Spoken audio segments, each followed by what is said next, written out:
ಒಂದು ಸುಂದರ ಹಳ್ಳಿಯಲ್ಲಿದ್ದ ಚಿನ್ಮಯ ಎಂಬ ಚಿಕ್ಕ ಹುಡುಗನಿಗೆ ಚಿತ್ರಕಲೆ ಮೇಲೆ ಅಪಾರ ಪ್ರೀತಿಯಿತ್ತು. ಅವನು ಯಾವಾಗಲೂ ತನ್ನ ಚಿತ್ರಪಟ ಕೊಂಡು ಬಣ್ಣಗಳಿಂದ ಹೊಸ ಹೊಸ ಕಲ್ಪನೆಗಳನ್ನು ರಚಿಸುತ್ತಿದ್ದ. ಒಂದು ದಿನ ತನ್ನ ಅಜ್ಜನ ಹೊಳಪು ಮನೆಯಲ್ಲೇ ಅವನು ಒಂದು ಹಳೆಯ, ಅದೆಷ್ಟು ಸುಂದರವಾದ ಬಣ್ಣದ ಬ್ರಾಷ್ ಕಂಡನು. ಅದರ ಮೇಲೆ ಬರೆದಿತ್ತು, ನಿಮ್ಮ ಹೃದಯ ಶುದ್ಧವಾದರೆ ಈ ಬ್ರಾಷ್ ನಿಮ್ಮ ಕಲ್ಪನೆಗೆ ಜೀವ ಕೊಡುತ್ತದೆ. ಆ ರಾತ್ರಿ ಚಿನ್ಮಯ ಬ್ರಾಷ್ ತೆಗೆದುಕೊಂಡು ತನ್ನ ಕೋಣೆಗೆ ಹೋದಾನು. ಅವನು ಮೊದಲಿಗೆ ಒಂದು ಪುಟ್ಟ ಹಕ್ಕಿಯನ್ನು ಬಿಡಿಸಿದ. ಅದೇ ಕ್ಷಣದಲ್ಲಿ ಹಕ್ಕಿ ಚಿತ್ರದಿಂದ ಹೊರಬಂದು ಕೊಕ್ಕಲಿಸುತ್ತಾ ಹಾರಲು ಪ್ರಾರಂಭಿಸಿತು. ಚಿನ್ಮಯದ ಸಂತೋಷಕ್ಕೆ ಅಡ್ಡಿಯೇ ಇರಲಿಲ್ಲ. ನಂತರ ಅವನು ಒಂದು ಮುಂಗುಸು ಚಿತ್ರಿಸಿದ. ಅದು ಕುತೂಹಲದಿಂದ ಕೋಣೆಯಲ್ಲಿ ಓಡಾಡತೊಡಗಿತು.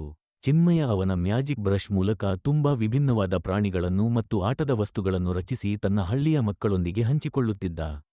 ಆದರೆ ಹಳ್ಳಿಯಲ್ಲಿದ್ದ ಮೂಡಿ ಬಾಬಾ ಈ ಮಾಯಾಜಾಲವನ್ನು ಕಂಡು ಹೆಮ್ಮೆಪಟ್ಟು ಮ್ಯಾಜಿಕ್ ಬ್ರಷ್ ಅನ್ನು ಕದ್ದುಕೊಂಡನು.